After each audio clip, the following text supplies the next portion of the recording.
The Scuttling Sludge Steamroller in another Crab's Treasure. This boss fight is pretty difficult, especially if you're under-leveled like I was in this clip, and I'll give you all a few tips that help me beat this early on, and if you don't want to get clapped like this clip right here, I'll show you also tips to beat it. No problem.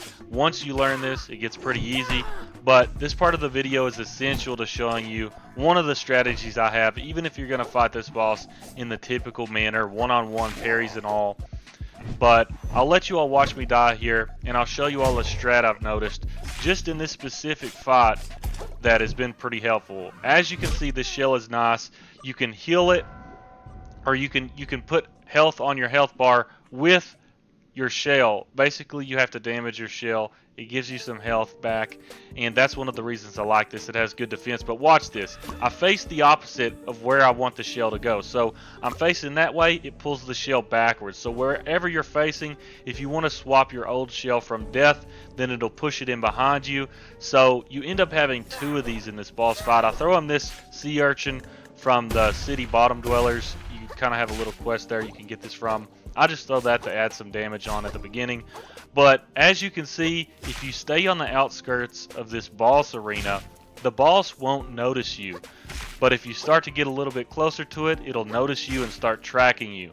So ideally, you want to have that shell drop down just in case you can't consistently hit him from the backside this whole game like this, and he turns around on you and you have to fight him normal. You will at least have another shell. I didn't need it in this case, but you want to get all the way to his backside, start to run up to him, get a few hits in on him, and you want to just stay in behind him. I know a lot of people would call this a cheese. I don't really think it is technically, because it's just a weakness of the boss that I'm taking advantage of. A cheese usually involves some sort of glitch or one shot or something that's super OP. This is something you have to be really consistent at, and if you're not, it'll end up tracking you and you'll have to fight it normally. One tip I have with this is you want to constantly run, do the charge attack. It'll kind of keep you consistently moving, and as soon as you see him start to edge over, you know, if he's turning left or right, you want to go that way as well. You do not want to get that razor blade or whatever that is in the front too close to you, or you won't be able to return back to consistently hitting him on that back side.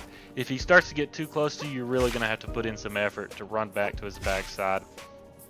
Another thing is, if you get too close to his backside or the steamroller, the paint roller, then it's going to start to clip you, stop your movement completely, and then he'll have time to turn around on you, and you won't have this position anymore, and you'll be stuck fighting him normally.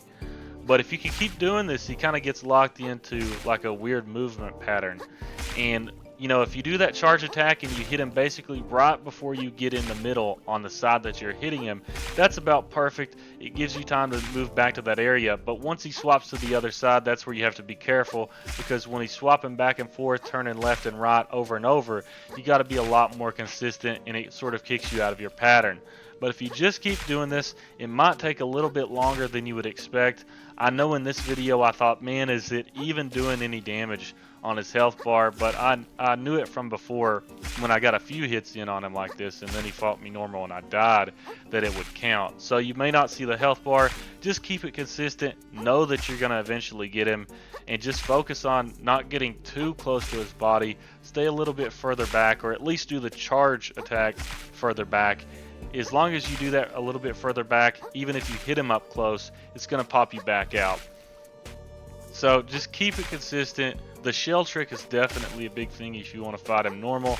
I don't know if that's going to work in any other boss fights, but it was really useful in this one. And as you can see, you can take him down pretty easy. Just got to keep it consistent. Might take you a few tries to get that down pat, but it's pretty good reward. Zooplankton. Hope you guys enjoyed the video. Thanks for watching. Peace.